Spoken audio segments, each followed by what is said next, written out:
Holy, holy, holy, holy, holy, holy, holy, holy, holy, holy, holy, holy, holy, holy, holy, holy, holy, holy, holy. Holy, holy, holy, holy, holy, holy, holy, holy, holy.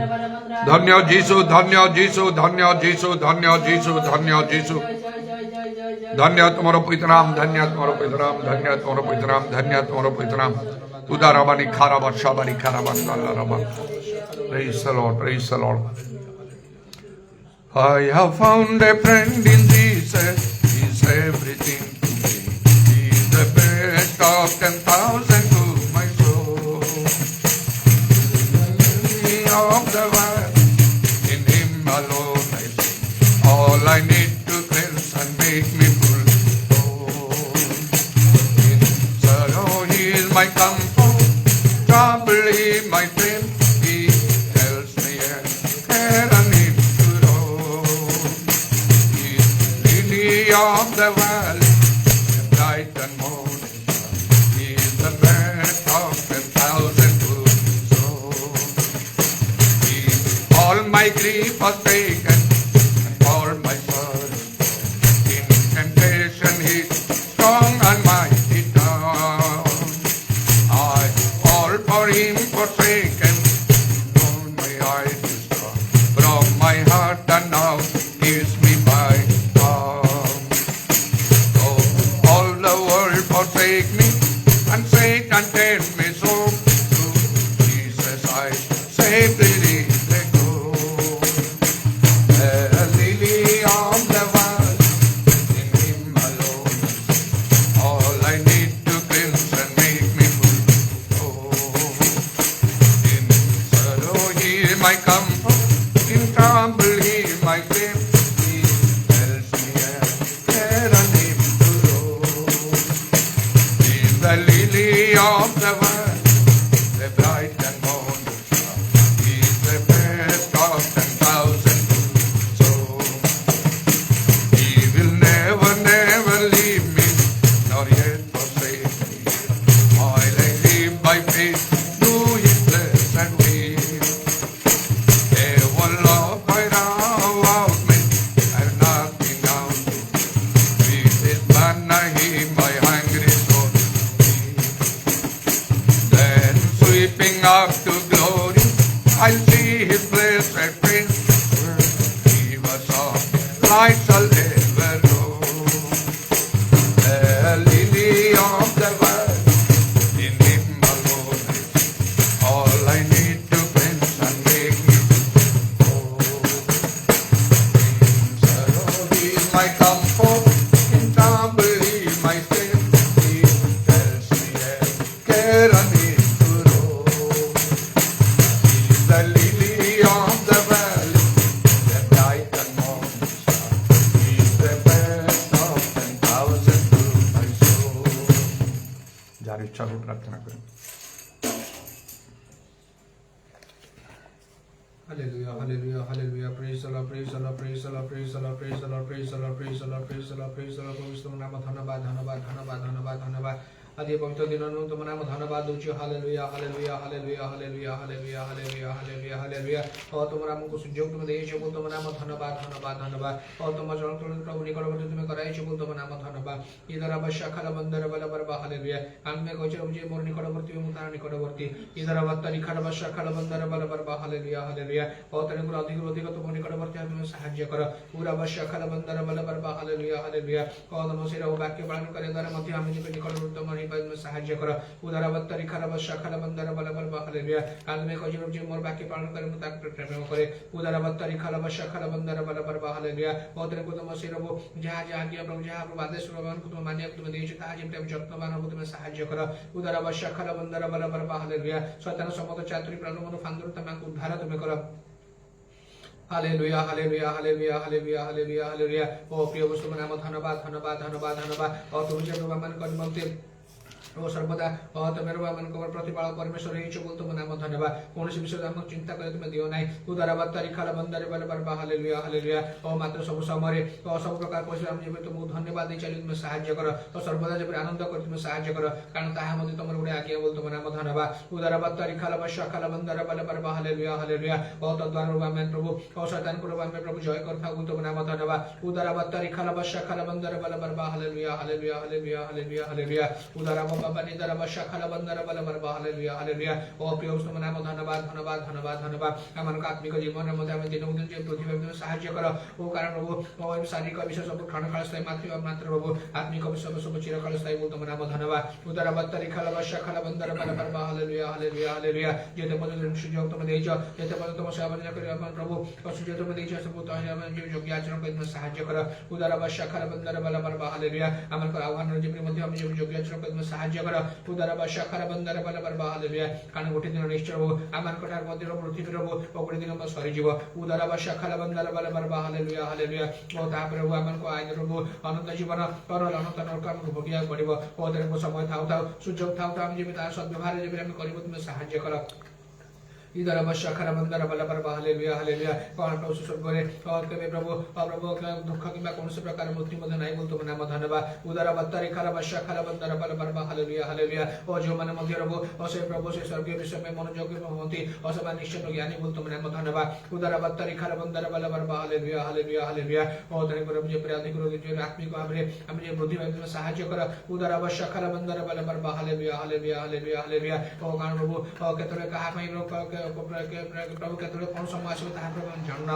उदारबारी खाला बशा खाला बंदर बल पर hallelujah hallelujah प्रभु तुम सर्वदा संतुष्ट हम कर चाली तुम सहायता कर और से सिद्ध पथ जे गमन कर तुम दया कर उदारबारी खाला बशा खाला बंदर बल पर हालेलुया ओ कारण मध्य कहछ पिता जे परि प्रसिद्ध आमर को सही पर सिद्ध तुम आज्ञा तुम दियछ उदार बाबा बाणी दर बशा खाला बंदर बल पर हालेलुया हालेलुया हालेलुया ए प्रभु तुम नाम धन्यवाद धन्यवाद धन्यवाद धन्यवाद आमन का समस्त चिंता भारत में दियछ तुम नाम धन्यवाद उदारबारी खाला बशा खाला बंदर बल पर हालेलुया ग्लोरी ग्लोरी ओ तेरे को हम जे सर्वदा तो बड़ा लागे रे बोल तो बड़ा जे आनंद हम जे करिब तुम दया कर उदार अवश्य खरा बंदर बल पर hallelujah glory glory glory glory प्रभु जहाँ जे वाक्य में प्रभु सुनोछु से वाक्य जे मनोयोगी हो तुम सहायता कर से वाक्य जे डाहन के हम न जे तुम दया कर ओ कारण ताहन तुम मुख निष्पत वाक्य हो तुम नाम धन्यवाद उदारबारी खाला बशा खाला बंदर बल पर हालेलुया ओ ताके पालन करिया को एवं हम उदार के हम जे यत्नवान हो तुम दया कर उदार अवश्य खाला बंदर बल पर हालेलुया हालेलुया हालेलुया कारण ओ तद्वारा प्रभु प्रभु से बुद्धिमान और प्रभु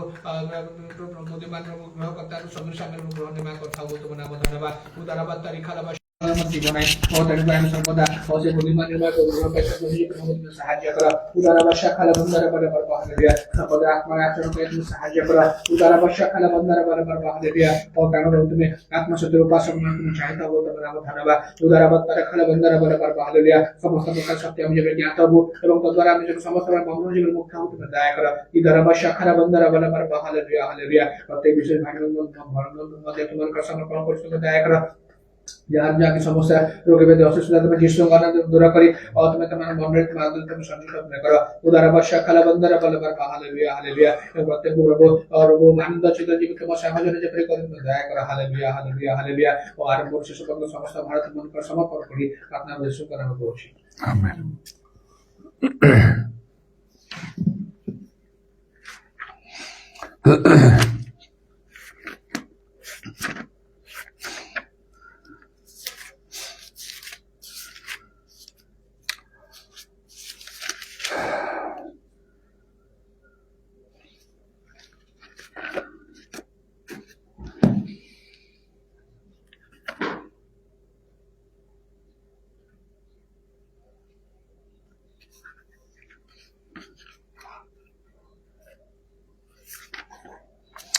द्वितीय कोरिन्थियो 4 पर्वर 3-4 पदरे लिखा अछि किंतु यद्यपि आम्भमान सुसमाचार आच्छादित थाए ता विनाश प्राप्त मान पक्ष आच्छादित ईश्वर को प्रतिमूर्ति जे ख्रीष्ट तांको गौरवमय सुसमाचार आलोक जेपरी एही प्रकार लोकों प्रति प्रकाशित न हुए एथि निमंते एही जगतपति अविश्वासी मानकर ज्ञान चक्षु अंध करी अछि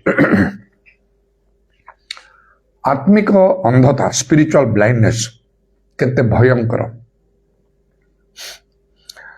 जदि प्रभु अनुग्रह न करती ताहले कौन से लोक धर्मशास्त्र बुझी पार ना जगतर ज्ञान तो ईश्वर दृष्टि मूर्खता तेणु ये जागतिक ज्ञानी माने से माने कौन सी प्रकार आउ से धर्मशास्त्र निगूढ़ तत्व बा सत्य को बुझी पारिबे ना से निमंते तो जिहुदीय नेता माने महाजाजक आउ प्रधान जाजक माने पुणी फारूसी शास्त्री आ धर्मशास्त्रज्ञ एमाने समस्ते मिसी जीसु को क्रूशरे आउ से माने विद्ध कले से माने जानी पारले नहीं तांको आज मत ठीक से परी प्रभु जदि अनुग्रह न करिवे ताले धर्मशास्त्र बुझिबा संभव नहीं आ गोटे कथा कौ माने धर्मशास्त्र बुझी पारिबे नहीं सत्य बुझी पारिबे नहीं ग्रहण करि पारिबे नहीं ये लिखाई से 2 Corinthians 4:3 पदरे ता विनाश प्राप्त लोक माने जो माने विनष्ट हेबे जो माने रक्षा पाई पारिबे नहीं परित्राण पाई पारिबे नहीं अनंत जीवन अधिकारी हे पारिबे नहीं स्वर्ग राज्य को आउ अधिकार करिया पई योग्य विवेचित हेबे नहीं मात्र जो माने अनंत काल जाए आउ से नरक दंड भोग करिवे सेई लोक माने से माने जानी पारिबे नहीं धर्मशास्त्र बुझी पारिबे नहीं तेणु बहुत गभीर भाव चिंता करिबा दरकार आमने कौन धर्मशास्त्र बुझीचु कि बुझीचु माने केवल जानिले तो ता यथेष्ट नहीं सेडा आमान को जीवन रे सफल करिबा को आमान को आउ ताहा आउ सेटिकार लिखित विषय गुड़िक आज्ञा सब ईश्वर आज्ञा सब आमान को पालन करिबा को हबो नले किछि लाभ नहीं जदि आमने आउ जाऊ था रास्ता रे बा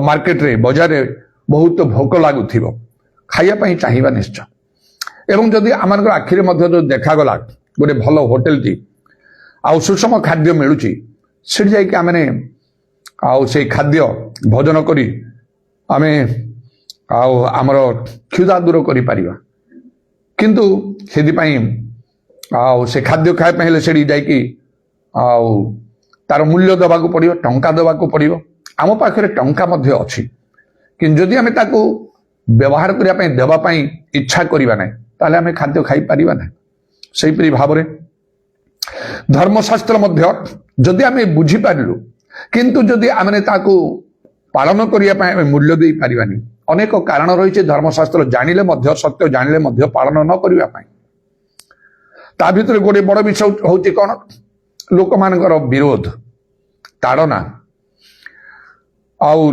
जद्वारा अनेक धर्मशास्त्र वाक्य को सफल करि पारंते नै से विषय प्रभु जीशु गोटे दृष्टांत दे कहले किपरि लोक माने ताड़ना हेतु लोक मान को भय करी ईश्वरंकर वाक्य बुझिले सुद्धा से माने ताकू सफल करंते नै कर्मकारी होंते नै माथ्यू 13 पर्व प्रभु जीशु बिहान बुणाली दृष्टांत देकी सेठी कहले से बुणाली बिहन बुणु बुणु केतेक आउ कौन से पथुरिया भूमि रे पड़िला आउ से शीघ्र गजा हला मात्र माटी नथिबा हेतु आउ से चेरटा तल को जाई पारला नै सूर्य उठिला बेले ताहा जळी पोड़ी गला ता विषय प्रभु जीशु बुझेई कहले जे ए होची सेपरि लोकमान को विषय जो माने आनंद रे वाक्य ग्रहण करंती बुझंती ग्रहण करंती मानिबा पई इच्छा करंती बा मानंती मध्य मात्र जेतेबेले ताड़ना हुए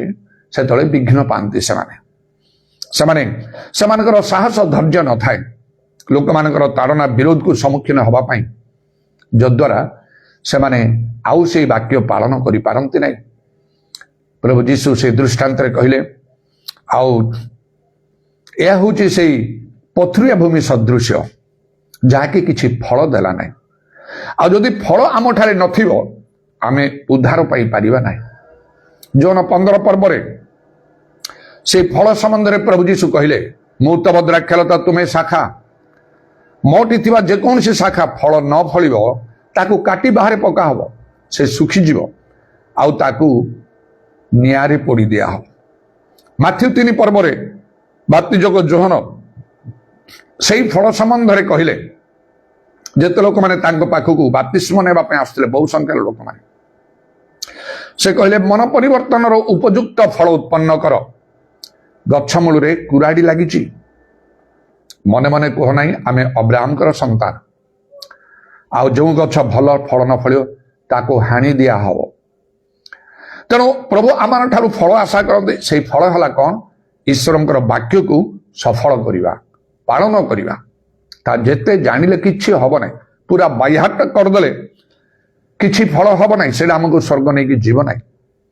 ସେଇଟା ଆଉ ଆମେ ଲେଖାଉଛି ନା, ଆଉ ଦର୍ପଣରେ ନିଜ ମୁଖ ଦେଖିବା ପରି। ଆଉ ସେଇ ଜଣେ ଲୋକ ଯିଏକି ଦର୍ପଣରେ ତାର ନିଜର ମୁଖକୁ ଦେଖେ, ତାପରେ ସେ ଭୁଲିଯାଏ ସେ କେମିତି ଲୋକ ଥିଲା। ସେପରି ଭାବରେ ବା ଯାକୁ ପୁସ୍ତକରେ ତାକୁ ମଧ୍ୟ କୁହାଯାଇଛି ଯେ ଆମେ ଆପଣଙ୍କୁ ପ୍ରବଞ୍ଚନା କରୁ, କେବଳ ଯଦି ବାକ୍ୟର ଶ୍ରୋତା ହଉ, ତାହାର କର୍ମକାରୀ ନ ହଉ।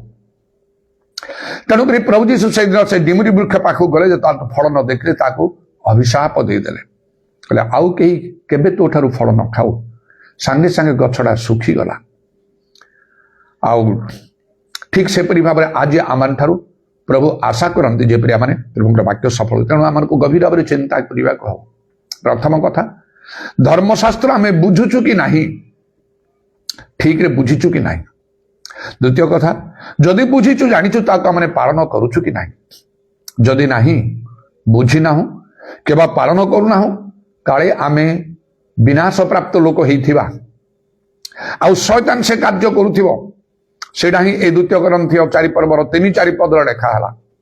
ଯଦି ଆମର ଆଉ ସୁସମାଚାର ଆଚ୍ଛାଦିତ ଥାଏ, ତାହା କେବଳ ବିନାଶ ପ୍ରାପ୍ତ ଲୋକମାନଙ୍କ ପାଇଁ ଆଚ୍ଛାଦିତ, ସେମାନେ ହିଁ ବୁଝିପାରିବେ ନାହିଁ। ଆଉ ଏଇଟା ଶୟତାନର କାର୍ଯ୍ୟ। ଖ୍ରୀଷ୍ଟଙ୍କ ଗୌରବ ସୁସମାଚାର, ଈଶ୍ୱରଙ୍କ ଗୌରବ ପ୍ରତିମୂର୍ତ୍ତି ଯେ ଈଶ୍ୱରଙ୍କ ପ୍ରତିମୂର୍ତ୍ତି ଯେ ଖ୍ରୀଷ୍ଟ, ଆଉ ତାହାଙ୍କ ଗୌରବ ସୁସମାଚାର ଆଲୋକ ଯେପରି ଏହି ପ୍ରକାର ଲୋକଙ୍କ ପ୍ରତି ପ୍ରକାଶିତ ନ ହୁଏ, ଏଥିନିମନ୍ତେ ଏହି ଜଗତ ପ୍ରତି ଆଉ ଅବିଶ୍ୱାସୀ ମାନଙ୍କର ଜ୍ଞାନ ଚକ୍ଷୁ ଅନ୍ଧ କରିଛି। ଶୟତାନର କାର୍ଯ୍ୟ କେତେ ଭୟଙ୍କର। ଅବିଶ୍ୱାସୀ ମାନଙ୍କର ଜ୍ଞାନ ଚକ୍ଷୁ ଅନ୍ଧ କରିଛି, ତେଣୁ ସେମାନେ ବୁଝିପାରିବେ ନାହିଁ। ପ୍ରଭୁଙ୍କ ବାକ୍ୟ ବୁଝିବା, ମାନିବା ତା ଏତେ କଷ୍ଟକର ବିଷୟ ଯେ କୌଣସି ଉପାୟରେ ତାହା ହେଇପାରେ ନାହିଁ। ମୁଁ ପ୍ରକାଶିତ ବାକ୍ୟ 16 ପର୍ବ ଯେତେବେଳେ ମୁଁ ଆଜି ପଢୁଥିଲି, ଦେଖିଲି 8, 9, 10, 11 ପଦରେ ଦେଖନ୍ତୁ ସେଠି କେମିତି ପ୍ରଭୁଙ୍କର ବିଚାର ମନୁଷ୍ୟ ଜାତି ପ୍ରତି ଆସୁଛି, ମାତ୍ର ଲୋକମାନେ ମନ ପରିବର୍ତ୍ତନ କରୁନାହାନ୍ତି। ଲେଖା ଅଛି, ଚତୁର୍ଥ ଦୂତ ଆପଣା ପାତ୍ର ସୂର୍ଯ୍ୟ ଉପରେ ଢାଳିଲେ, ତହୁ ତାହାକୁ ମନୁଷ୍ୟମାନଙ୍କୁ ଅଗ୍ନିରେ ଦଗ୍ଧ କରିବାକୁ ଶକ୍ତି ଦିଆଗଲା। ସେତେବେଳେ ମନୁଷ୍ୟମାନେ ମହାତାପରେ ଦଗ୍ଧ ହେଲେ। ଆଉ ଯେଉଁ ଈଶ୍ୱରଙ୍କର ଏହି ସମସ୍ତ କ୍ଲେଶ ଉପରେ ଅଧିକାର ଅଛି, ତାହାଙ୍କ ନାମର ନିନ୍ଦା କଲେ, ତାହାଙ୍କୁ ଗୌରବ ଦେବା ନିମନ୍ତେ ମନ ପରିବର୍ତ୍ତନ କଲେ ନାହିଁ। ଏ ମନ ପରିବର୍ତ୍ତନ କରିବା କେଡ଼େ ଭୟଙ୍କର, କେଡ଼େ କଷ୍ଟକର ବିଷୟ। ଏତେ ବଡ଼ ଦଣ୍ଡ ଆସିଛି, କିନ୍ତୁ ମନୁଷ୍ୟମାନେ ଈଶ୍ୱରଙ୍କୁ ନିନ୍ଦା କରୁଛନ୍ତି, ତାହାଙ୍କୁ ଗୌରବ ଦେଉନାହାନ୍ତି, କିଏ ବା ମନ ପରିବର୍ତ୍ତନ କରୁନାହାନ୍ତି। ତାପରେ 10 ଆଉ 11 ପଦ ମଧ୍ୟ ଦେଖନ୍ତୁ, ସେଠି ଲେଖା ଅଛି, ପଞ୍ଚମ ଦୂତ ଆପଣା ପାତ୍ର ସେହି ପଶୁର ସିଂହାସନ ଉପରେ ଢାଳିଲେ, ତହୁ ତାହାର ରାଜ୍ୟ ଅନ୍ଧକାରମୟ ହେଲା। ଆଉ ଲୋକମାନେ ବେଦନା ହେତୁ ଆପଣା ଆପଣା ଜିଭ କାମୁଡ଼ିବାକୁ ଲାଗିଲେ। ପୁଣି ସେମାନେ ଆପଣା ଆପଣା ବେଦନା ଓ ବିସ୍ଫୋଟକ ସକାଶେ ସ୍ୱର୍ଗସ୍ଥ ଈଶ୍ୱରଙ୍କର ନିନ୍ଦା କଲେ, ଆଉ ଆପଣା ଆପଣା କର୍ମରୁ ମନ ପରିବର୍ତ୍ତନ କଲେ ନାହିଁ। এই ମନ ପରିବର୍ତ୍ତନ କରିବା କେଡ଼େ କଷ୍ଟକର। ସ୍ୱର୍ଗ ରାଜ୍ୟ ନିମନ୍ତେ ଯୋଗ୍ୟ ହବାର ପ୍ରଥମ ଯୋଗ୍ୟତା ହେଲା ମନ ପରିବର୍ତ୍ତନ। ପ୍ରଭୁ ଯୀଶୁ ଯେତେବେଳେ ସୁସମାଚାର ପ୍ରଚାର ଆରମ୍ଭ କଲେ, ଆଉ ତାଙ୍କ ଶିଷ୍ୟମାନଙ୍କୁ ମଧ୍ୟ ପ୍ରଚାର କରିବା ପାଇଁ କହିଲେ, ସେମାନଙ୍କୁ ଏ ଆଜ୍ଞା ଦେଲେ, ଏଇ କଥା କୁହ, ମନ ପରିବର୍ତ୍ତନ କର, ସ୍ୱର୍ଗ ରାଜ୍ୟ ସନ୍ନିକଟ। ମନ ପରିବର୍ତ୍ତନ ନ କଲେ ମଣିଷ ଈଶ୍ୱରଙ୍କଠାରେ ଗ୍ରାହ୍ୟ ହେଇପାରିବ ନାହିଁ। ପାପ ଅଧର୍ମ ସବୁରୁ ତାକୁ ଫେରିବାକୁ ହବ ଏବଂ ଈଶ୍ୱରଙ୍କର ବାକ୍ୟ ତାଙ୍କ ଇଚ୍ଛା ନିଜ ଜୀବନରେ ସଫଳ କରିବାକୁ ହବ। ପୁଣି ଆଉ ସେ ପ୍ରକାଶିତ ବାକ୍ୟ 16 ପର୍ବର ଆଉ 21 ପଦ ଶେଷ ପଦରେ ଏପରି ଲେଖା ହେଉଛି, ଆକାଶରୁ ମନୁଷ୍ୟମାନଙ୍କ ଉପରେ ମହାଶିଳା ବୃଷ୍ଟି ହେଲା। ଶିଳା ଗୁଡ଼ିକ ପ୍ରାୟ ଏକ ଏକ ମହଣ ଓଜନର। ଆଉ ଶିଳା ବୃଷ୍ଟିର କ୍ଲେଶ ସକାଶୁ ମନୁଷ୍ୟମାନେ ଈଶ୍ୱରଙ୍କର ନିନ୍ଦା କଲେ, କାରଣ ସେହି କ୍ଲେଶ ଅତି ଭୟଙ୍କର। ଏତେ ପ୍ରକାର ଦଣ୍ଡ ଆସିଲେ ମଧ୍ୟ ଲୋକମାନଙ୍କର ପରିବର୍ତ୍ତନ ହେଇପାରୁନାହିଁ, ଈଶ୍ୱରଙ୍କର ନିନ୍ଦା କରୁଛନ୍ତି। ଆମେ ନିଜକୁ ଦେଖିବାକୁ ହବ, ଏ ଲୋକମାନେ କରୁନାହାନ୍ତି ଆଉ ସେମାନେ ବୁଝୁନାହାନ୍ତି, ସେ କଥା ନାହିଁ। ଆମେ ନିଜ ପାଇଁ ଚିନ୍ତା କରିବା ବି ଆବଶ୍ୟକ। ଯଦି ଆମେ ଖ୍ରୀଷ୍ଟ ବିଶ୍ୱାସୀ, ଆମେ କିଛି ଧର୍ମକର୍ମ ସାଧନ କରୁ, ଆମେ ବାଇବେଲ ପଢୁଛୁ, ପ୍ରାର୍ଥନା କରୁଛୁ, ଆଉ ହୁଏତ ଗିର୍ଜା ମଧ୍ୟ ଆମେ ଆସୁଛୁ କି ପ୍ରଚାର କରୁଛୁ, ମାତ୍ର ଆହୁରି ଆମେ ନିଜକୁ ଦେଖିବା ଦରକାର। ଅନ୍ୟମାନଙ୍କ ବିଷୟ ଚିନ୍ତା ନ କରି, ଯେଉଁମାନେ ଯୀଶୁଙ୍କ ଠାରେ ବିଶ୍ୱାସ କରିନାହାନ୍ତି, ସୁସମାଚାରରେ ବିଶ୍ୱାସ କରିନାହାନ୍ତି, ବାପ୍ତିଜିତ ହେଇନାହାନ୍ତି, ଯେଉଁମାନେ ମଣ୍ଡଳୀ ସଭାକୁ ଆସନ୍ତି ନାହିଁ, ବାଇବେଲ ପଢନ୍ତି ନାହିଁ, ପ୍ରାର୍ଥନା କରନ୍ତି ନାହିଁ, କେବଳ ସେମାନେ କଥା ନାହିଁ, ଆମେ ନିଜ କଥା ଚିନ୍ତା କରିବା ଦରକାର। ପ୍ରଭୁ ଯୀଶୁ ଗୋଟେ ଦୃଷ୍ଟାନ୍ତର କହିଲେ, ଜଣେ ଲୋକ ତାଙ୍କ ପୁତ୍ରଙ୍କର ଆଉ ବିବାହ ତାଙ୍କ ପାଇଁ ପୁତ୍ର ବିବାହ ଆଉ ଉତ୍ସବରେ ଯୋଗ ଦେବା ପାଇଁ ଲୋକମାନଙ୍କୁ ନିମନ୍ତ୍ରଣ କଲେ। ବିବାହ ଭୋଜ ପ୍ରସ୍ତୁତ ହେଲା, ଆଉ ଦେଖିଲା ବେଳେ ଲୋକମାନେ ନିମନ୍ତ୍ରିତ ଲୋକମାନେ କେହି ଆସିନାହାନ୍ତି। ତେଣୁ ସେ ତାଙ୍କ ଦାସମାନଙ୍କୁ ପଠେଇ ଯେତେ ଲୋକମାନଙ୍କୁ ଦେଖିଲେ ବାହାରେ କହିଲେ, ସମସ୍ତଙ୍କୁ ଡାକି ଆଣ, ଗୃହ ପରିପୂର୍ଣ୍ଣ କର। ଗୃହ ପରିପୂର୍ଣ୍ଣ ହେଲା। ସେ ରାଜା ଯେତେବେଳେ ଭିତରକୁ ଆସିକି ଦେଖିଲେ, ଜଣେ ଲୋକ ବସିଛି ଭିତରେ, ବିବାହ ବସ୍ତ୍ର ପିନ୍ଧିନି। ତାକୁ ସେ ପଚାରିଲେ, ବନ୍ଧୁ ତୁମେ ବିବାହ ବସ୍ତ୍ର ନ ପିନ୍ଧି କେମିତି ଭିତରକୁ ଆସିଲ? ଆଉ କାରଣ ସେ ବିବାହ ବସ୍ତ୍ର ପିନ୍ଧିକି ସେ ଭିତରକୁ ତ ଯିବାର ଥିଲା। ଯେଉଁମାନେ ଆସିନାହାନ୍ତି ତ ଆସିନାହାନ୍ତି, ସେମାନେ ତୁଚ୍ଛ କଲେ, ହେୟଜ୍ଞାନ କଲେ। ସେ ସୈନ୍ୟମାନଙ୍କୁ ପଠେଇକି ସେ ରାଜା ଆଉ ସେମାନଙ୍କୁ ବଦ୍ଧ କଲେ, ତାଙ୍କର ନଗର ସବୁ ଅଗ୍ନିରେ ଦଗ୍ଧ କରିଦେଲେ। ଯେଉଁମାନେ ଆସିଲେନି ତୁଚ୍ଛ କଲେ, ହେୟଜ୍ଞାନ କଲେ। ସେଇଟା ଅବିଶ୍ୱାସୀ ମାନଙ୍କର କଥା। ଯେଉଁମାନେ ପ୍ରଭୁ ଯୀଶୁଙ୍କ ସୁସମାଚାର ମାନନ୍ତି ନାହିଁ, ଈଶ୍ୱରଙ୍କୁ ଜାଣନ୍ତି ନାହିଁ, ସେ ଯେତେବେଳେ ପ୍ରକାଶିତ ହେବେ ସେମାନଙ୍କୁ ସେ ଦଣ୍ଡ ଦେବେ ଲେଖା। ଅବିଶ୍ୱାସୀ ବିଶ୍ୱାସୀ ମାନଙ୍କ ଭିତରେ ମଧ୍ୟ ଖାଲି ବିଶ୍ୱାସ ନାହିଁ, ଆମମାନଙ୍କର ବିଶ୍ୱାସ ପରୀକ୍ଷା ସିଦ୍ଧ ହେବା ଦରକାର ବୋଲି ଲେଖା ହେଉଛି। ସେହିପରି ଭାବରେ ସେ ଲୋକକୁ କହିଲେ, ଆକୁ ବାନ୍ଧ ଆଉ ବାହାର ପକେଇ ଦିଏ ତାକୁ। ତେଣୁ ଆମେ ନିଜକୁ ଦେଖିବାକୁ ହବ ଯେ ଆମେ ଆମମାନଙ୍କର ବସ୍ତ୍ର, ସେ ବିବାହ ବସ୍ତ୍ର ପିନ୍ଧିଛୁ କି? ସ୍ୱର୍ଗ ରାଜ୍ୟ ପାଇଁ ଆମେ ପ୍ରକୃତିରେ ଯୋଗ୍ୟ ଅଛୁ କି? ଈଶ୍ୱରଙ୍କର ବାକ୍ୟ ପାଳନ କରୁଛୁ କି? ଈଶ୍ୱରଙ୍କର ଇଚ୍ଛା ଆମେ ସାଧନ କରୁଛୁ କି? ନହେଲେ ତ ସ୍ୱର୍ଗ ରାଜ୍ୟ ଆମେ ଯାଇପାରିବା ନାହିଁ। ଆତ୍ମିକ ଅନ୍ଧତା, ସ୍ପିରିଚୁଆଲ ବ୍ଲାଇଣ୍ଡନେସ୍ କେତେ ଟେରିବୁଲ, ଭୟଙ୍କର। ଏତେ ଦଣ୍ଡ ଆସିଲେ ମଧ୍ୟ ଲୋକମାନେ ମନ ପରିବର୍ତ୍ତନ କରୁନାହାନ୍ତି, ଈଶ୍ୱରଙ୍କୁ ଗୌରବ ଦଉନାହାନ୍ତି, ତାଙ୍କୁ ନିନ୍ଦା କରୁଛନ୍ତି। ଆମଠାରେ ସେପରି ବିଷୟ ଥିବ ଆଉ ତାହେଲେ କିଛି ଲାଭ ନାହିଁ। ଆମେ ଯେଉଁମାନେ ବାଇବେଲ ପଢି ପ୍ରାର୍ଥନା କରି ଗିର୍ଜା ପ୍ରାର୍ଥନା ଜଗତରେ ଲାଗି ରହିକି ପ୍ରଚାର କରି ପ୍ରଭୁ କାର୍ଯ୍ୟ କରି ମଧ୍ୟ ଯଦି ପ୍ରଭୁଙ୍କର ବାକ୍ୟକୁ ଆମେ ସଫଳ କରିପାରୁନାହୁଁ, ଆମଠାରେ ଫଳ ନାହିଁ, ଆମେ ସେ ଅବିଶ୍ୱାସୀ ମାନଠାରୁ ଆଉ କୌଣସି ପ୍ରକାର ଆମେ ଭଲ ନାହୁଁ। ଏପରିକି ସେମାନଙ୍କର ଦଣ୍ଡ ଠାରୁ ହୁଏତ ଆମ ପ୍ରତି ଆହୁରି ଅଧିକ ଦଣ୍ଡ ହବ। କାରଣ ପ୍ରଭୁ ଯୀଶୁ ଏପରି କହିଲେ, ଆଉ ଯିଏ ଜାଣି ଜାଣି ପ୍ରହାର ଯୋଗ୍ୟ କର୍ମ କରେ ସେ ବହୁତ ପ୍ରହାରରେ ପ୍ରହାରିତ ହବ, ଯେ ନ ଜାଣି କରେ ସେ ଅଳ୍ପ ପ୍ରହାରରେ ପ୍ରହାରିତ ହବ। ଯେଉଁମାନେ ଜାଣିଛନ୍ତି ପ୍ରଭୁଙ୍କ ଲୋକମାନେ, ଯେଉଁମାନେ ସବୁବେଳେ ଗିର୍ଜା ପ୍ରାର୍ଥନା କରନ୍ତି, ବାଇବେଲ ପଢନ୍ତି, ଆଉ ସେମାନେ ତ ଅଧିକ ଜାଣିଛନ୍ତି। ପବିତ୍ର ଆତ୍ମାଙ୍କ ଦାନ ପ୍ରାପ୍ତ ଲୋକମାନେ ଅଧିକ ସେମାନଙ୍କୁ ଦିଆହେଇଛି। ଯାହାକୁ ଅଧିକ ପ୍ରଦତ୍ତ ହୋଇଛି ତାଠାରୁ ଅଧିକ ଦାବି କରାଯିବ ବୋଲି ମଧ୍ୟ ପ୍ରଭୁ ଯୀଶୁ କହିଛନ୍ତି। ସେଥିପାଇଁ ବହୁତ ସତର୍କ ହେବା ଆବଶ୍ୟକ, ସାବଧାନ ହେବା ଦରକାର। ଧର୍ମଶାସ୍ତ୍ର ଆମମାନଙ୍କୁ ବୁଝିବାକୁ ହବ, ବାଇବେଲଟା ବୁଝିବାକୁ ହବ। ସେଟା କେବଳ ନିଜେ ପରିଶ୍ରମ କରି ପଢିଲେ ତାହା ଯଥେଷ୍ଟ ହବ ନାହିଁ। ଏ ହୋଲି ସ୍କ୍ରିପ୍ଚର, ଧର୍ମଶାସ୍ତ୍ର ବୁଝିବା ପାଇଁ ଚାରିଟି ବିଷୟ ପ୍ରତି ବିଶେଷ ଧ୍ୟାନ ଦେବା ଦରକାର। ପ୍ରଥମ ହେଲା କ'ଣ? ହୋଲି ଗଡ୍, ପବିତ୍ର ଈଶ୍ୱର। ଦ୍ୱିତୀୟ ହେଲା ହୋଲି ସ୍ପିରିଟ୍, ପବିତ୍ର ଆତ୍ମା। ତୃତୀୟ ହେଲା ହୋଲି ମ୍ୟାନ୍, ପବିତ୍ର ଲୋକ। ଚତୁର୍ଥ ହେଲା ଆଉ ହୋଲି ଆଉ ପିପୁଲ, से ହେଲା ପବିତ୍ର ଲୋକମାନେ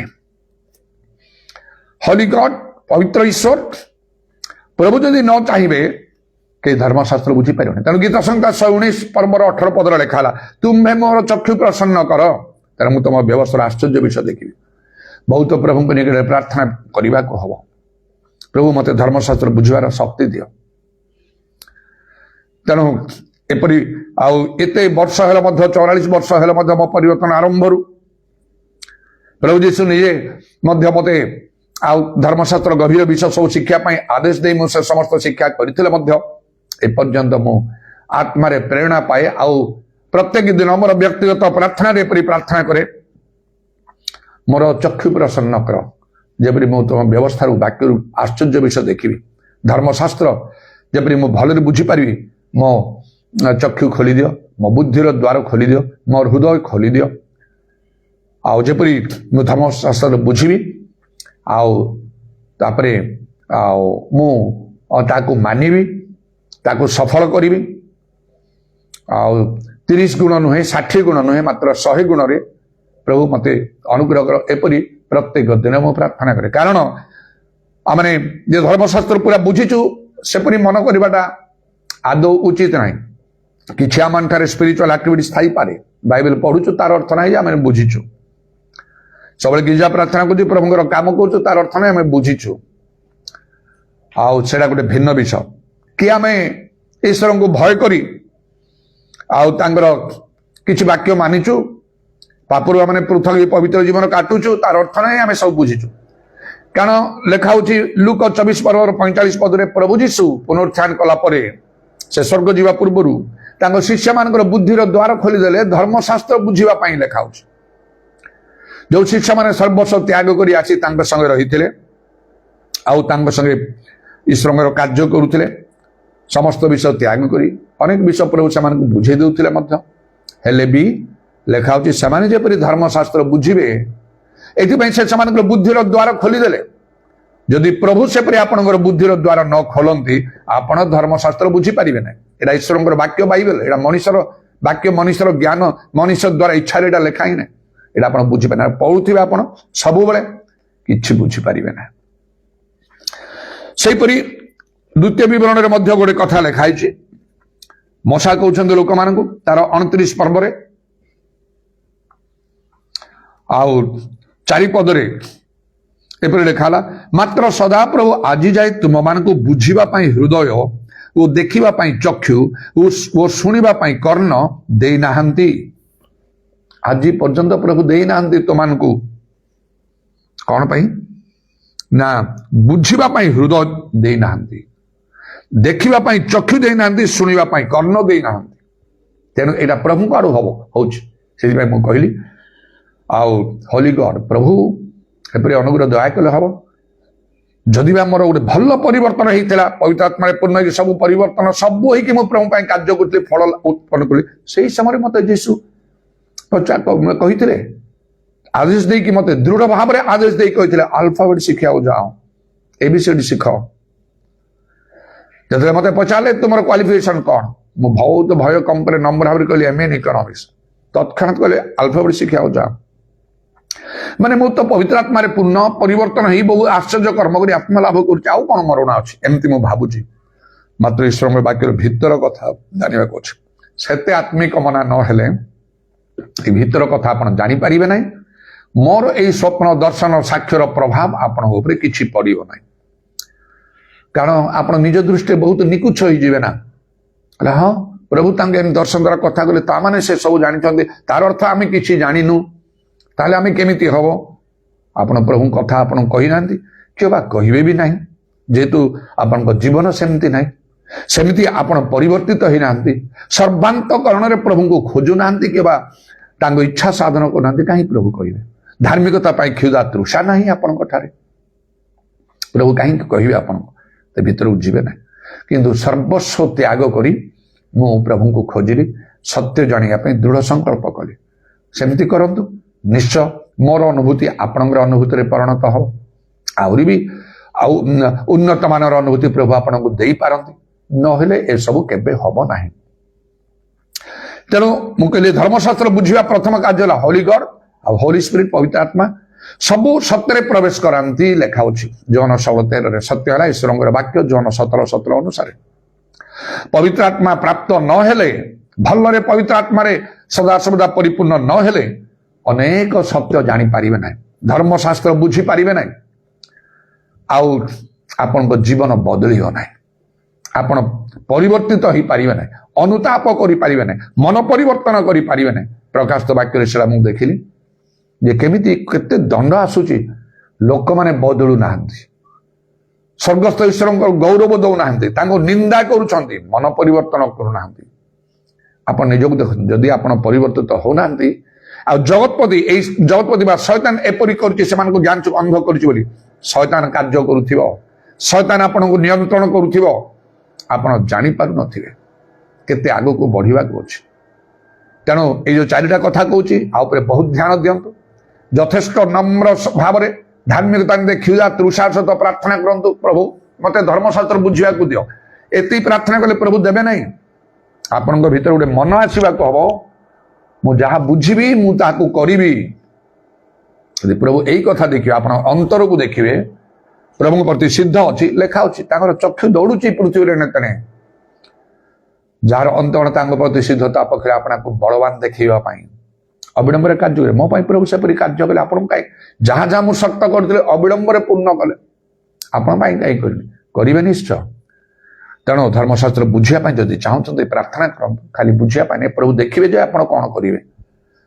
ଆଗକୁ ଆପଣ ବାକ୍ୟ ସଫଳ କରିବେ ନା ନାହିଁ ସେ ଅନୁସାରେ ଆପଣଙ୍କ ପ୍ରତି ପ୍ରଭୁ ବ୍ୟବହାର କରିବେ ପ୍ରଥମ କଥା ହୋଲି ସ୍ପିରିଟ୍ ହେଲା ଦ୍ୱିତୀୟ ବିଷୟରେ ଯାହା ମୁଁ କହିଲି ପବିତ୍ର ଆତ୍ମା ନିହାତି ଦରକାର ଆଉ ଯିଏକି ସବୁ ସତ୍ୟରେ ପ୍ରବେଶ କରେଇବେ ଏଇଟା ହଉଛି ପ୍ରଭୁ ଯୋଉ ବାଟ ଆମ ପାଇଁ କରିଛନ୍ତି ଜାଗତିକ ଭାବରେ ନାହିଁ କୋଉ ବାଇବେଲ କଲେଜ ଯାଇ ପଢିବେ ବା ଆଉ ଆପଣ ଦିନ ରାତି ଆଉ ବାଇବେଲ ମୁଁ ସବୁ ଜାଣିବି ସେମିତି ବୋଲି ବୁଝିବି କହିକି ସେୟା ନାହିଁ ତାର ଜଷ୍ଟ ଟେକ୍ସଟ ତାର ଯୋଉ ଆଉ ଉପର ଥାଉରି ଭାବରେ ଯୋଉ ନଲେଜ ଅଛି ତାହା ପାଇବେ କୋଉଠି କୋଉ ପୁସ୍ତକ ଆଉ ବାଇବେଲରେ କେତେଟା ପୁସ୍ତକ ଅଛି ପୁରାତନ ନିୟମରେ କେତେ ପୁସ୍ତକ ନୂତନ ନିୟମରେ କେତେ ପୁସ୍ତକ ମାଥ୍ୟୁରେ କେତେଟା ମାଥ୍ୟୁ ପୁସ୍ତକରେ କେତେଟା ଚାପ୍ଟର ଅଛି କୋଉଟା ବାଇବେଲର ସବୁଠାରୁ ଆଉ ବେଶୀ ଲମ୍ବା ପଦ ଥିବା ଚାପ୍ଟର ପୁସ୍ତକ କୋଉଟା ଏଇ ସବୁ ଜ୍ଞାନ ଗୁଡାକ ଆପଣଙ୍କୁ ମିଳିବ କେତେଟା ଆଶ୍ଚର୍ଯ୍ୟ କର୍ମ ଯୀଶୁ ସବୁ କରିଛନ୍ତି କେତେ ଭବିଷ୍ୟତ ବକ୍ତା ଥିଲେ କେତେ ଏସବୁଟା ମିଳେ ଏଟା କହିଲା ବେଳକୁ ଲୋକ ବି ଆସେ ବାବା ଏତେ ଷ୍ଟଡି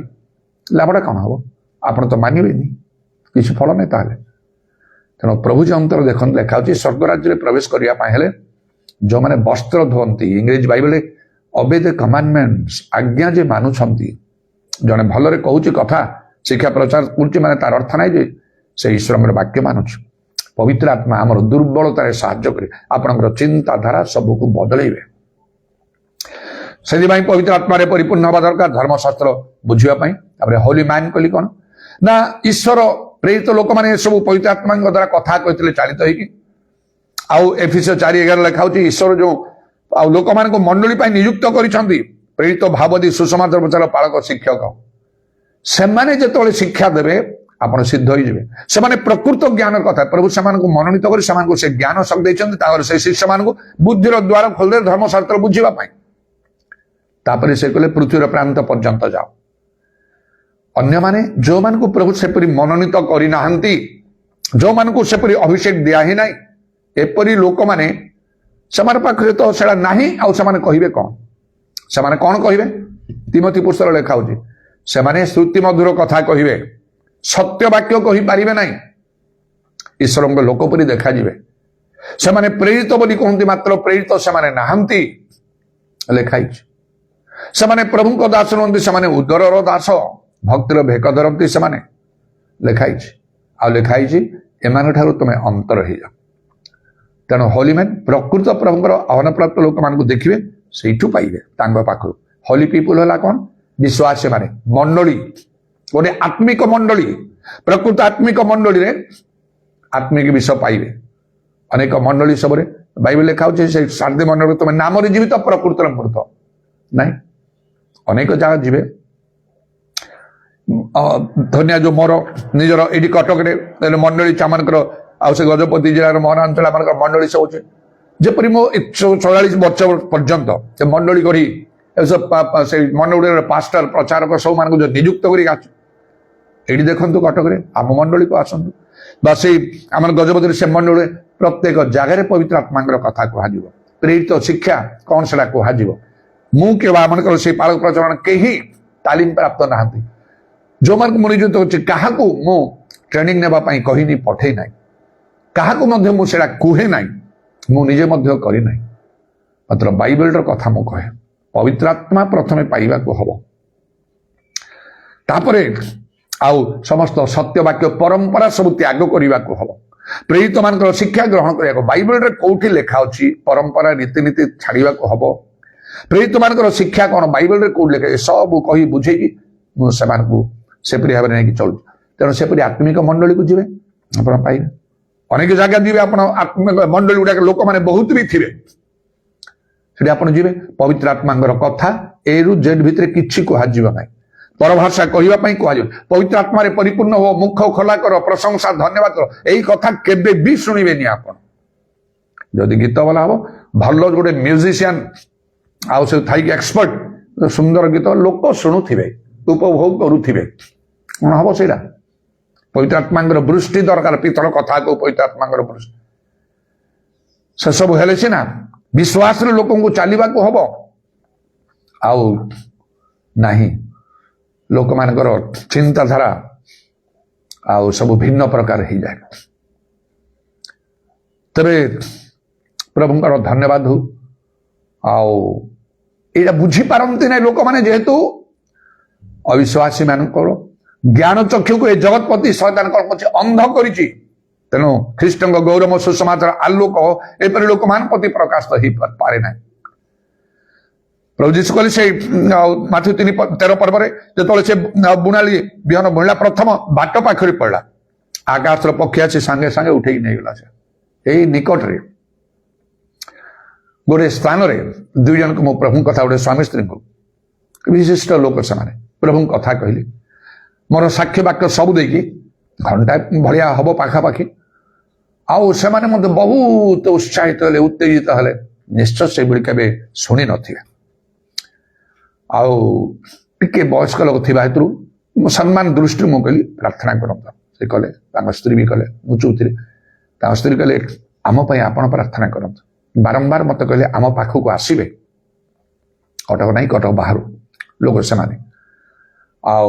एपरिक ओडिशा बाहर लोक आम पाखक आसे बारंबार कले आते भल गोटे दिन पर कौन है बदली गला कौन किसी विषय मत डायरेक्ट करना अन्य प्रकार शुणली ना ना तुम ऐसे सब रंग डॉक्ट्रिन दिया भूल शिक्षा दे कौन ना औषध खाऊ ना औषध न खाइबा एटा रंग डॉक्ट्रिन आउ चर्च और पास्टर जने क्रिश्चियन लीडर आउ कहवा एटा गोटे उपयुक्त कथा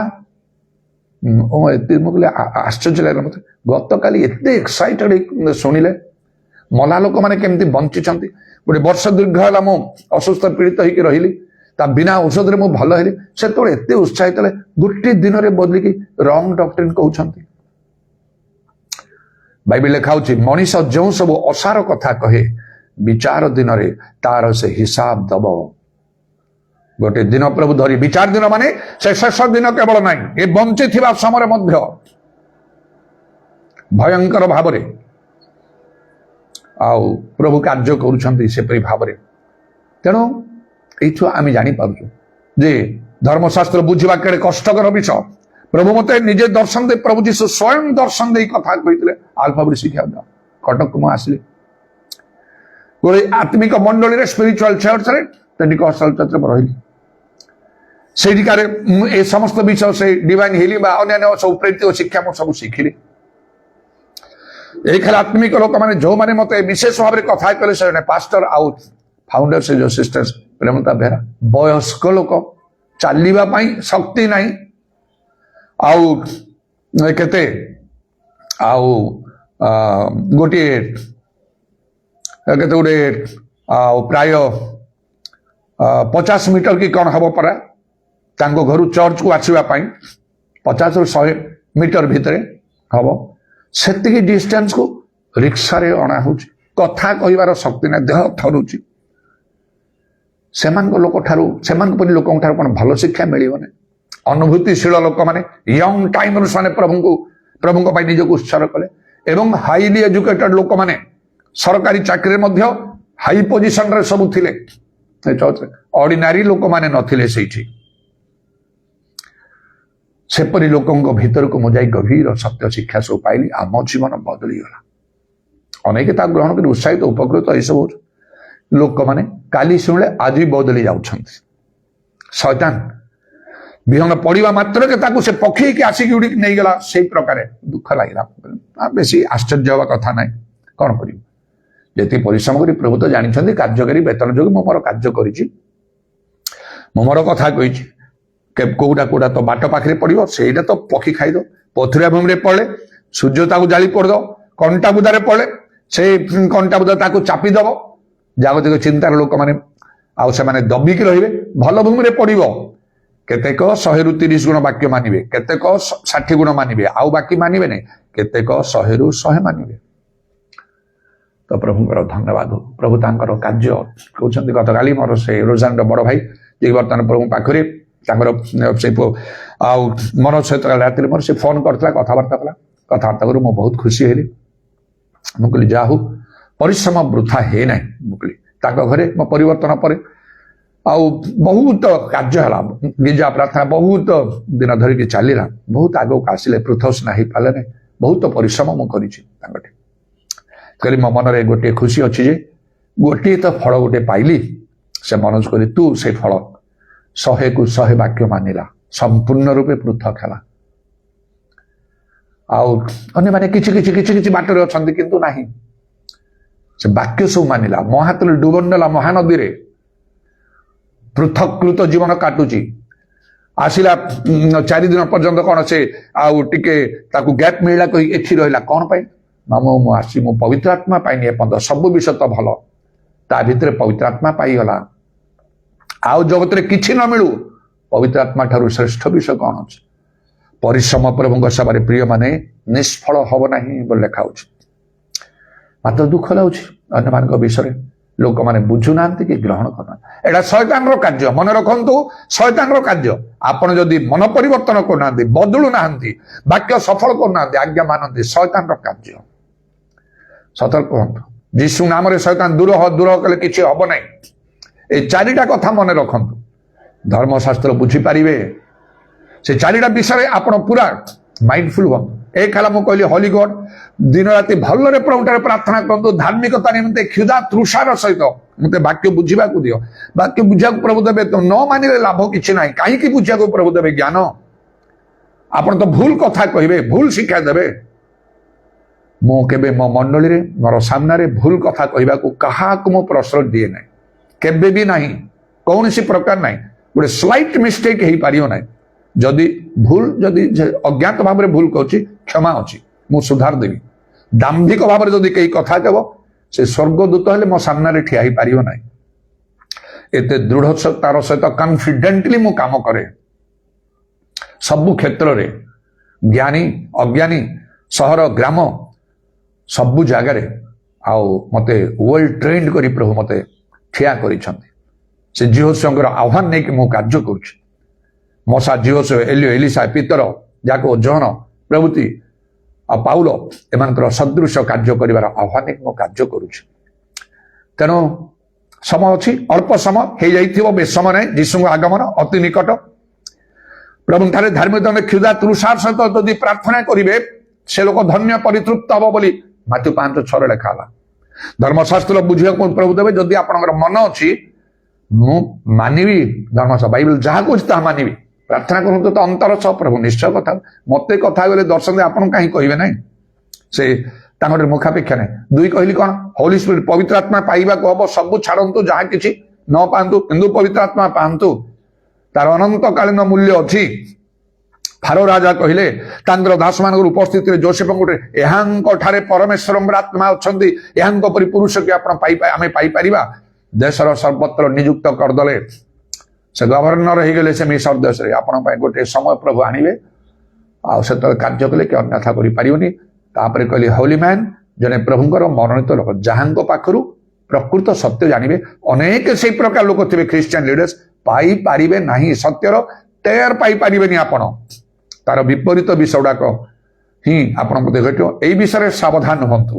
କିଏ ଆପଣଙ୍କୁ ଶିକ୍ଷା ଦଉଛନ୍ତି, କାହାର ନେତୃତ୍ୱରେ ଆପଣ ଚାଲୁଛନ୍ତି, ସେଇ ବିଷୟରେ ସାବଧାନ ହୁଅନ୍ତୁ। ନଚେତ ଗୋଟେ ସାଧାରଣ ପ୍ରବାଦ ଅଛି ଆମର, ଆଉ ସେଟା କଣ ନା ଦେଶ ଗୁଣେ ବେଶ ଗୁରୁ ଗୁଣେ ଶିଷ୍ୟ। ଗୁରୁ ଯେମିତି ହବ ଆପଣ ସେମିତି ହେବେ। ସେଇ ବିଷୟରେ ସାବଧାନ ହୁଅନ୍ତୁ। ଦେନ୍ ହୋଲି ପିପୁଲ କହିଲି, ସେଇଟା ହଉଛି ବିଶ୍ୱାସୀ ମାନେ, ପ୍ରକୃତ ବିଶ୍ୱାସୀ ମାନେ ବା ଆତ୍ମିକ ମଣ୍ଡଳୀ କଥା। ସେଟା ନିହାତି ଆବଶ୍ୟକ। ସେଇଠି ଆପଣ ସବୁ ସତ୍ୟ ଶିକ୍ଷା ପାଇବେ, ଆଉ ଧର୍ମଶାସ୍ତ୍ର ସେତେବେଳେ ବୁଝିପାରିବେ। ସେଟା ଗୋଟେ ବହୁତ ବଡ ବିଷୟ। ଆଉ ଆପଣ ମୁକ୍ତ ହେଇଯିବେ, ଉଦ୍ଧାର ପାଇବେ। ନହେଲେ ଯେତେ ପ୍ରକାର କଲେ ମଧ୍ୟ ଲୋକମାନେ ବଦଳି ପାରିବେ ନାହିଁ। ଶୟତାନ ତାର କାର୍ଯ୍ୟ କରିଥିବ, ଯୋଉଥିପାଇଁ ସେ ଆଉ ପ୍ରକାଶିତ ବାକ୍ୟର 16 ପର୍ବଟା ମୁଁ ପଢିଲି, ଆଉ ତାର 8, 9, 10, 11 ପଦ ଆଉ ଶେଷ 21 ପଦ ପଢିଲି। ଏତେ ପ୍ରକାର ପ୍ରଭୁଙ୍କ ଦଣ୍ଡ ଆସିଲେ ମଧ୍ୟ ଲୋକମାନେ ମନ ପରିବର୍ତ୍ତନ କରୁନାହାନ୍ତି, ଈଶ୍ୱରଙ୍କୁ ଗୌରବ ଦଉନାହାନ୍ତି, ବରଂ ତାଙ୍କୁ ନିନ୍ଦା କରୁଛନ୍ତି। ସେଇ ପ୍ରକାର ଲୋକ ଯେପରି ଆପଣମାନେ ହେବେ ନାହିଁ କିମ୍ବା ମୁଁ ବି ହେବି ନାହିଁ। ଏକ ମହତ୍ ସଂକଳ୍ପ ନେଇ ପ୍ରଭୁ ଆମମାନଙ୍କୁ ଆହ୍ୱାନ କରିଛନ୍ତି, ଯେପରି ଆଉ ଆମେ ଧର୍ମଶାସ୍ତ୍ର ବୁଝିପାରିବା। ପ୍ରଭୁ ଯୀଶୁ ସେଦିନ ଧର୍ମଶାସ୍ତ୍ର ବୁଝିପାରିବା ପାଇଁ ତାଙ୍କ ଶିଷ୍ୟମାନଙ୍କର ବୁଦ୍ଧିର ଦ୍ୱାର ଖୋଲିଦେଲେ। ତାପରେ ଆମେ ପ୍ରଭୁଙ୍କର କାର୍ଯ୍ୟ କଲେ ଭଲ। ଅନେକ ଲୋକ ପରିତ୍ରାଣ ପାଇବେ, ଉଦ୍ଧାର ପାଇବେ, ଠିକ ବାଟରେ ଯିବେ। ଆଉ ଯେତେବେଳେ ଶେଷ ଦିନ ପ୍ରତ୍ୟେକ କର୍ମ ପରୀକ୍ଷା ହବ, ଆମର କର୍ମ ନଷ୍ଟ ହବନି ଅଗ୍ନିରେ ପୋଡିକି, ମାତ୍ର ତାହା ଆଉ ସେ ପରୀକ୍ଷା ସେ ଅଗ୍ନିରେ ତାକୁ ପରୀକ୍ଷା କଲାବେଳେ ତାହା ରହିବ, ଆଉ ତାର ପୁରସ୍କାର ଆମମାନଙ୍କୁ ଦିଆଯିବ। ହାଲେଲୁୟା, ପ୍ରେଜ୍ ଦ ଲର୍ଡ। ଉଦାରବାଣୀ ଖାରାବା ଶ୍ୟାମାନି କୁରାବାନ୍ଦା ଲରବା। ପ୍ରଭୁ ତୁମ ନାମର ପ୍ରଶଂସା ଗୌରବ ଯୁଗେ ଯୁଗେ ହଉ। ଆଜିର ସମୟ ପାଇଁ ଧନ୍ୟବାଦ, ସୁଯୋଗ ପାଇଁ ଧନ୍ୟବାଦ। ଇରବତ୍ରମାନି କୁରାବର୍ଷବାର କାଲାରାବାନି ଖାରବତ୍ରମାନେ ଖାରବାନ୍ଦା ଲରବା। ଯୀଶୁଙ୍କ ନାମରେ ଦୟା କର। ସମସ୍ତ ବିଶ୍ରାନ୍ତିମ କାଳ ସନ୍ନିକଟ ପ୍ରଭୁ, ଏଥିପାଇଁ ସୁବୁଦ୍ଧି ହୋଇ ପ୍ରାର୍ଥନା କରିବା ନିମନ୍ତେ ସଚେତନ ରହିବାକୁ ଦୟା କର। ବାକ୍ୟର ଶ୍ରୋତାନୁହିତର କର୍ମକାରୀ ହେବା ପାଇଁ ତୁମେ ସାହାଯ୍ୟ କର। ପ୍ରତ୍ୟେକର ସଙ୍ଗରେ ତୁମେ କଥା କହ। ଉଦାରବାଣୀ ଖାରବତ୍ରମାନେ କାରବାନ୍ଦାଲବା। ଧର୍ମଶାସ୍ତ୍ର ବୁଝିବା ସର୍ବଶ୍ରେଷ୍ଠ ବିଷୟ, କାରଣ ତାହା ଈଶ୍ୱରଙ୍କର ବାକ୍ୟ। ଉଦାରବାଣୀ ଖାରବର୍ଷାବରାବା। ଯେତେବେଳେ ମନୁଷ୍ୟ ସେ ବାକ୍ୟ ମାନିବ, ତାର ବହୁତ ଲାଭ ମଙ୍ଗଳ ହବ। କାରଣ ପ୍ରଭୁ ଯୀଶୁ ତୁମେ ନିଜେ କହିଲେ ଯୋଉନ 15 ପର୍ବ 7 ପଦ, ତୁମେ ମୋ ଠାରୁ ମୋ ବାକ୍ୟ ତୁମ ଠାରେ ରହେ, ଯାହା ଇଚ୍ଛା ମାଗ ତୁମ ପାଇଁ ତାହା ସଫଳ ହବ। ବାକ୍ୟ ଜୀବନ୍ତ କାର୍ଯ୍ୟ ସାଧୁ ଦୁଧାର ଖଡ୍ଗ ଠାରୁ ତୀକ୍ଷ୍ଣତର। ସେ ବାକ୍ୟ ପଠେଇ ସୁସ୍ଥ କର। ଇରବତ୍ରାମାନି କୁରାବର୍ଷା ଖାଲା ରବାନି ଖାରବାନ୍ଦାନବା। ଯୀଶୁଙ୍କ ନାମରେ ଦୟା କର।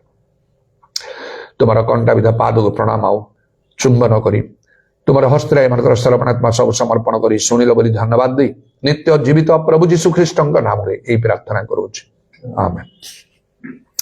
Yesterday, today, forever, Jesus is the same. All may change, but Jesus never. Glory to His name. Glory to His name. Glory to His name. All may change, but Jesus never. Glory to His name. ପିତା ଈଶ୍ୱରଙ୍କର ପ୍ରେମ, ପ୍ରଭୁ ଯୀଶୁ ଖ୍ରୀଷ୍ଟଙ୍କର ଅନୁଗ୍ରହ, ପବିତ୍ର ଆତ୍ମାଙ୍କର ସହାୟତା, ପ୍ରଭୁ ଯୀଶୁଙ୍କର ଗୌରବମୟ ପୁନରାଗମନ ପର୍ଯ୍ୟନ୍ତ ଆମ ସମସ୍ତଙ୍କର ସହବର୍ତ୍ତୀ ହେଉ, ଆମେନ୍।